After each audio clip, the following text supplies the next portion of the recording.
2009ஆம் ஆண்டு இதே நாளிலே முள்ளிவாய்க்கால் மண்ணிலே கொன்றொழிக்கப்பட்ட பல லட்சக்கணக்கான மக்களுடைய நினைவேந்தல் 17வது நினைவேந்தல் நிகழ்வுகள் யாவும் இன்று முள்ளிவாய்க்கால் மண்ணிலே என்றும் இல்லாத வகையில் நான் நினைக்கின்றேன்.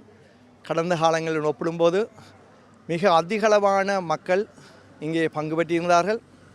பல்லாயிரக்கணக்கான மக்கள் உணர்வுபூர்வமான முறையிலே அவர்களுடைய கண்ணீர் மலையிலே கொண்டொழிக்கப்பட்ட மக்களை நினைவுகூர்ந்து இறுதி அஞ்சலி செலுத்தப்பட்டது.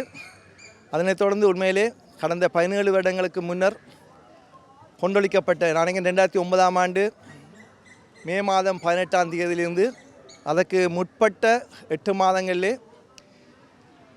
இறுதியாக நடைபெற்ற போரிலே 1,46,769 பொதுமக்கள் அநியாயமான முறையிலே படுகொலை செய்யப்பட்டார்கள். படுகொலை செய்யப்பட்ட பொதுமக்களுடைய எந்த ஒரு நீதி நியாயம் இன்று வரை கிடைக்கவில்லை.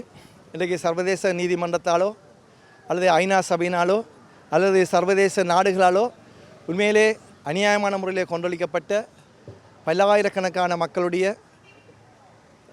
அந்த படுகொலைக்கு எந்த ஒரு தீர்வும் இன்று வரை எங்களுக்கு இந்த சர்வதேசம் தராமையிட்டு எங்களுக்கு மிகுந்த ஏமாற்றத்தையும் மிகுந்த ஆச்சரியத்தையும் எங்களுக்கு அளிக்கின்றது. உண்மையிலே அந்த வகையில் இன்றைக்கு எங்களுக்கு உண்மையிலே நாங்கள் எங்களுடைய கடந்த காலங்களிலே எங்களுடைய போரிலே எங்களுடைய போராட்டத்திலே எங்களுடைய கொண்ட கொள்கையிலே அல்லது நாங்கள் அடைய வேண்டிய இலக்கிலே தோல்வியை சந்தித்திருக்கலாம். ஆனால் இருந்த போதிலும் கூட நாங்கள் எங்களுடைய வரலாறுகள் மறைக்கப்படக்கூடாது. அடுத்தடுத்த சந்ததிக்கு இந்த வரலாறுகள் கடத்தி செல்லப்பட வேண்டும் என்ற நோக்கத்துக்காக இன்று இந்த நினைவேந்தல்களை நாங்கள் உரிய முறையில் கொண்டாடுவதன் மூலம்தான் எங்களுடைய அடுத்த சந்ததிகளுக்கு இந்த ஒரு வருடமில்லை 10 வருடமில்லை 100 வருடமில்லை 1000 வருடங்களுக்கு எங்களுடைய இந்த வரலாறு கடத்தி செல்லப்பட வேண்டும். எங்களுடைய இந்த மண்ணிலே நடைபெற்ற வீரமிகு போராட்டங்கள், வீரமிகு தியாகங்கள், அர்ப்பணிப்புகள், கரும்புலி தாக்குதல்கள், இந்த மண்ணிலே சிங்கள அரசினாலே ஏகாதிபத்திய அரசினாலே கட்டவிழ்த்து விடப்பட்டு படுகொலை செய்யப்பட்ட அந்த வரலாறுகள் எங்களுடைய அடுத்த சந்ததிகளுக்கு கடத்தி செல்லப்பட வேண்டும். இப்படியான நிகழ்வுகளை நாங்கள் உரிய முறையிலே ஏற்பாடு செய்ய வேண்டும். அந்த வகையில் எங்களுடைய பல்கலைக்கழக மாணவர்கள் இந்த நிகழ்வை இன்று எமது பல்கலைக்கழகத்திலே சிறப்பான முறையில் ஏற்பாடு செய்திருக்கின்றார்கள். அதே போல் இன்று அதிகாலை வேளையிலே கிட்டத்தட்ட 600க்கும் மேற்பட்ட பல்கலைக்கழக மாணவர்கள் முள்ளிவாய்க்கால் நிகழ்விலே இறுதி நிகழ்விலே பங்கு பெற்றிருக்கின்றார்கள். உண்மையிலே எங்களுக்கு சந்தோஷம். இன்று எங்களுடைய மக்கள் மிகவும் விழிப்படைந்து எங்களுடைய இந்த மக்களுக்கு அஞ்சலி செலுத்துவதற்காக இன்று என்றும் இல்லாத வகையில் இந்த வருடம் பெருந்தொகையான மக்கள் இன்றைக்கு அணிவகுத்து அங்கு செல்வதை காணக்கூடிய இருந்தது. இது இன்னும் வரும் காலங்களிலே இது எத்தனையோ மடங்காக அதிகரிக்க வேண்டும். உண்மையிலே இனிவரும் அடுத்து வரும் காலங்களிலே சகல மக்கள்கள் எங்களுடைய வடக்கு கிழக்கில் வாழ்கின்ற தமிழ் மக்கள் அனைவரும் இந்த இப்படியான நிகழ்வுகளிலே அது முள்ளிவாய்க்கால் நினைவேந்த நிகழ்வாக இருக்கலாம், அல்லது மாவீரத்தின நிகழ்வுகளாக இருக்கலாம், அல்லது அண்ணன் திலீபனுடைய நினைவுகளை சுமந்த நிகழ்வுகளாக இருக்கலாம். சகல நிகழ்வுகளிலும் சகல பட்டி தொட்டி எங்கும் வடக்கு கிழக்கு எங்கும் இது குறிக்கப்பட்ட பிரதேசத்தில் மட்டுமல்லாது பரந்த அளவிலே இந்த நிகழ்வுகள் ஏற்பாடு செய்யப்பட்டதன் மூலம்தான் நிச்சயமாக இந்த அவலங்களை எங்களுடைய வரலாறுகளை அடுத்த சந்ததிக்கு கடத்தி செல்ல வழிவகை செய்யும் என்பதை இந்த இடத்திலே கூறி வைக்க விரும்புகின்றேன்.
என் பேர் அபிஷேக். நான் யாழ்ப்பாண பல்கலைக்கழக கலைப்பிட மாணவ ஒன்றிய செயலாளராக இருக்கிறேன்.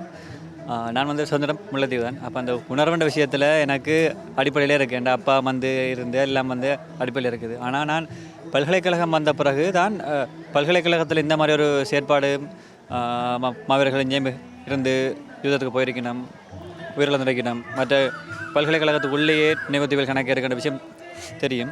அந்த விஷயத்தில் பல்கலைக்கழக மாணவர்கள்ன்ற வகையில் நாங்கள் சொல்ல போனோம்னா உணர்வண்டு பல்கலைக்கழக நாங்கள் உள்ள வரைக்கிலேயே எங்களுக்கு அந்த ஃபஸ்ட் இயர்லேருந்து எங்களுக்கு அந்த உணர்வு கடத்தப்படுது. நாங்கள் தமிழரண்டார் ஈழமண்டா என்ன எங்களோட பிற்பட்ட வரலாறுகள் என்னென்ன விஷயங்கள் நடந்த விஷயம் கடத்தப்படுது.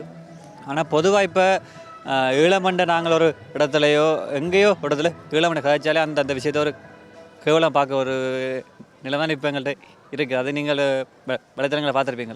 ஒரு தமிழ் மக்கள் சார்பாக நாங்கள் ஒரு நல்ல கருத்தை போட்டோம்டா, நீ ஆட்டை காசு வாங்கினி, எவ்வளோ வாங்கினி, அந்த ஒரு இதுதான் இப்போ இந்த காலகட்டத்தில் இருக்குது. அப்போ இதை கேட்ட உண்மையிலேயே ஒரு உணர்வு இருக்கிறவன் அந்த விஷயத்தவன் முன்கொண்டு போக தயங்குவான். அப்போ எங்களோட மக்களும் அதை விளங்கி கொள்ளணும். நாங்கள் ஒரு போராடி அடிபட்டு வந்த இனம். அப்போ எங்களோட வரலாறு நாங்கள் அடுத்தடுத்த தலைமுறைகளை கடத்தி கொண்டே போகணும். அந்த விஷயத்தை விளங்கணும் நான் சொல்கிறேன். உண்மையிலே தற்போதைய சமுதாயம் என்பது இந்த எங்களுடைய ஈழமன்ற பேரை பாவித்தாலே இவ்வாறான ஒரு கேள்வி கேட்கக்கூடியதாகத்தான் இருக்குது. உண்மையிலேயே எங்களுக்கு நடந்த இந்த இன அழிப்புக்கான ஒரு நீதி, எங்களுடைய மக்களுக்கான கண்ணீர், ஒரு இன்றைக்கு ஒரு குழந்தை தாய் இல்லாமல் தகப்பன் இல்லாமல் நிறைய அம்மா அப்பாக்கள் பிள்ளைகளை இழந்து இது ஏன் நாங்கள் இறக்குறோமே என்று தெரியாமல் ஒரு இன்றைய நாள் அத்தனை கோடி மக்கள் இழந்த நாங்கள் இழந்திருக்கிறோம். உண்மையிலே இதற்கான நீதி எங்களுக்கு கிடைக்குமான்? ஏனென்றால் ஒவ்வொரு வருடமும் பல்கலைக்கழக மாணவர்கள் என்றது அவர்களுடைய பங்களிப்புன்றது மிக முக்கியமாக இருக்குது. அவர்கள் நிறைய விதத்தில் அவர்களுடைய அந்த பங்களிப்பை செலுத்தி கொண்டு வராங்க. அந்த வகையில் எங்களுக்கான நீதி என்றது கிடைக்கும் என்ற ஒரு நம்பிக்கை உங்களுக்கு இருக்குதா? இப்போ அதுக்கு விட இல்லையாக்கா, நாங்கள் கிடைக்கவே நம்பணும். இப்போ நாங்கள் ஆரம்பத்தில் நாங்கள் இளைஞராக இருந்த நாங்கள் பிறகு காலப்போக்கில் நாங்கள் ரெண்டாக பிரிச்சினாங்கள். தமிழில் மட்டும் நாங்கள் ஒரு விஷயத்துக்கு போய் எங்களுக்கான உரிமையை கேட்டினாங்க. இப்போ நாங்கள் இதுவரைக்கும் எங்கள்ட அந்த அவாவே இருக்குது. அது நிச்சயம் கிடைக்கணும். கிடைச்சா தமிழர் என்ற வகையில் நாங்கள் இன்னும் ஒரு நல்ல எங்களுக்கான உரிமையை நாங்களே பெற்றுக்கொள்ளக்கூடிய ஒரு வாய்ப்பை நாங்கள் உருவாக்கி கொள்ளக்கூடிய மாதிரி இருக்குது.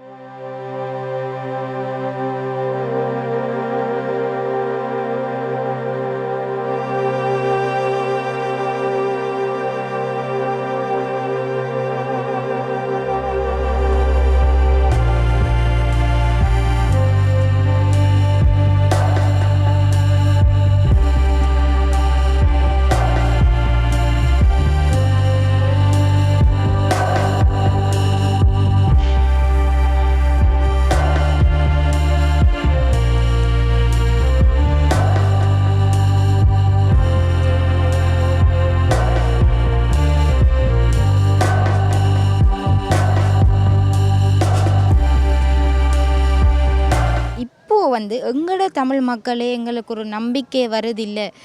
இப்போ அவர்களே நம்புகிறாங்க, இல்லை எங்களுக்கு ஒரு நீதி கிடைக்கும். என்னென்னா இந்த நீதிக்காக நிறைய மக்கள் இப்போவும் போராடி கொண்டிருக்காங்க.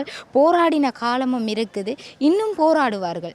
ஆனால் எங்களுடைய இந்த இளைய சமுதாயம் இதை கடத்தி கொண்டு போகிற விதங்கள் எப்படி இருக்குது? கடத்தி கொண்டு போகிற விதம்னா நான் ஒரு யூனிவர்சிட்டி ஸ்டூடெண்ட்ஸ். அப்போ எனக்கு அது ஓகே. ஆனால் எங்களுக்கு கீழே இருக்கிற பாடசாலை மாணவர்களுக்கு நாங்கள் இப்போ இந்த முள்ளிவாய்க்கால் வாரம் ஆரம்பித்தோடனே போன 12ஆம் தேதியிலேருந்து இன்று வரைக்கும் நாங்கள் முள்ளிவாய்க்கால் கஞ்சி என்ற விஷயத்தை காட்சி கொடுக்குறாங்க. அப்பைகளை இந்த மாதிரி நாங்கள் வடமாகாணம் ஃபுல்லாக கொடுத்தாங்க. கொடுக்கைகளை ஒவ்வொரு பள்ளிக்கூடங்களை மையப்படுத்தி கொடுப்போம். அந்த பள்ளிக்கூடத்தில் இருக்கிற மாணவர்களை ஆசையாக குடிக்கணும். இது அவைகளுக்கும் இந்த அறிவு இருக்குது, அம்மாப்பா சொல்லி கொடுத்துருக்கணும். நாங்கள் இப்போ இப்படி ஒரு 2009ஆம் ஆண்டு இளைஞர் இராணுவத்துக்கும் விடுதலைகளுக்கும் இடையில் ஒரு யுத்தம் நடந்தது. அங்கே இது அந்த மக்கள் உணவு தவிக்கைகள்லேருந்து அவையோட அடிப்படை சாப்பாடு இருந்தே இந்த கஞ்சாண்ட விஷயம் அவையோட இருக்குது. பெரும்பாலான ஆட்கள்கிட்ட இல்லாவிட்டாலும் ஒரு சில பேர்கிட்ட இருக்குது. அதுக்கு முக்கியமான காரணம் அம்மா அப்பா நாங்கள் இப்படி ஒரு இனம் இருந்தது, நாங்கள் யுத்தம் செஞ்சு நாங்கள் அடிபட்டினா நாங்கள் அப்பைகளை இந்த சாப்பாடு தான் சாப்பிட்டு நாங்கள் இப்படி தான் நாங்கள் வாழ்ந்தாங்க. இதை பெற்றோர்கள் தான் பிள்ளையை கடத்தணும். இப்போதைகள் அம்மா அப்பாக்கள் யோசிக்கணும் நாங்கள் பட்ட வழியை பிள்ளைகளும் படக்கூடாதுன்ற யோசிக்கணும். ஆனால் அது சரியாக இருந்தாலும் ஆனால் அது என்னால் அது ஏற்றுக்கொள்ள முடியாது. ஏனெண்டா இப்போ இலங்கையை விட வெளியில் இருக்கிற ஈழத்தமிழர்களை தான் இந்த மாதிரி விஷயங்களில் அதிக ஆர்வம் செலுத்தணும். முக்கியமாக வந்து கனடாவுக்கும் ஈழத்துக்கும் சம்மந்தமே இல்லை. ஆனால் வந்து இப்போ வந்து கனடாலையும் சரி ஆஸ்திரேலியாவும் சரி முள்ளிவாய்க்கால் நினைவு தூவி அமைச்சு வந்து அங்கே வந்து இது வந்து ஆர்ப்பாட்டம் நல்ல இது விமர்சையாக செய்யப்படுது. ஆனால் இங்கே வந்து அந்த உணர்வு கூற வர மக்கள் வந்து அதிகளவான ஆக்கள் இருந்தாலும் இங்கே வாராக்கள் சும்மா ஒரு ஃபோட்டோவுக்கு தான் வாராக்கள், ஒரு 5 நிமிஷம் ரீல்ஸே தான் வாராக்கள். உணர்வோட வாராக்கள்னு பார்த்தா ஒரு சொற்பளவான ஆக்களாக தான் இருக்கும்.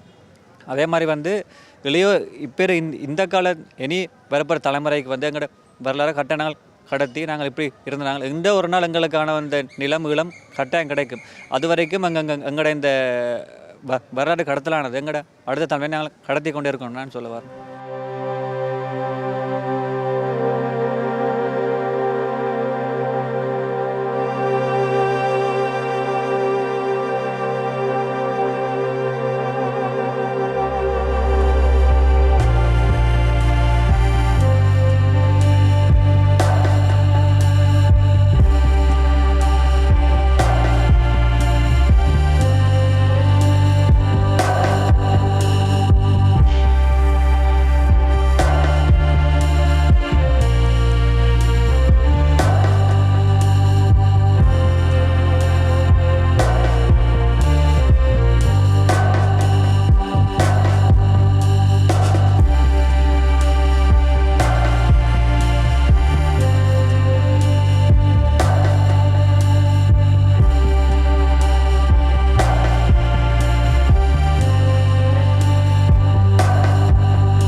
இது நாங்கள் தனியாக வந்து இந்த வருடம் மட்டும் செய்கிறதில்லை. காலாகாலமாக எங்களுடைய அக்கா அண்ணாக்கள் வந்து செய்து கொண்டு வந்த வளமையை தான் நாங்கள் பின்பற்றுகிறோம். எங்களுடைய உரிமைகள் மறக்கப்பட்டு வந்தாலும் கூட என்றைக்குமே வந்து எங்களுடைய யாழ்ப்பாண பல்கலைக்கழகம் தமிழர்களுக்காகவும் தமிழ் மக்களுக்காகவும் அவர்களுடைய சுதந்திரத்துக்காகவும் உரிமைக்காகவும் எப்போதுமே பாடுபட்டு கொண்டு இருக்கும் என்பதனை நான் இத்தருவாயில் தெரிவித்துக் கொள்கிறேன். என்னென்னு சொன்னால் இங்கே படிக்க வர பிள்ளைகள் அனைவருமே வந்து தமிழ் ரீதியான ஒரு உணர்வோடு தான் வருவார்கள். என்னென்னு சொன்னால் வாசல் முற்றத்தில் வருகின்ற போதே எங்களுடைய இனப்படுகொலையை நினைப்படுத்துகின்ற விதமாக 2 இடங்கள் வந்து இருக்கின்றன. ஒன்று முள்ளிவாய்க்கால் தூபி, ஒன்று மாவீரர் தூபி. அந்த வகையில் எங்களுடைய மாணவர்களுக்கு எப்போதுமே எங்களுடைய தமிழ் பற்றி இருக்கும் என்பதில் நான் இதில் கூறவார்.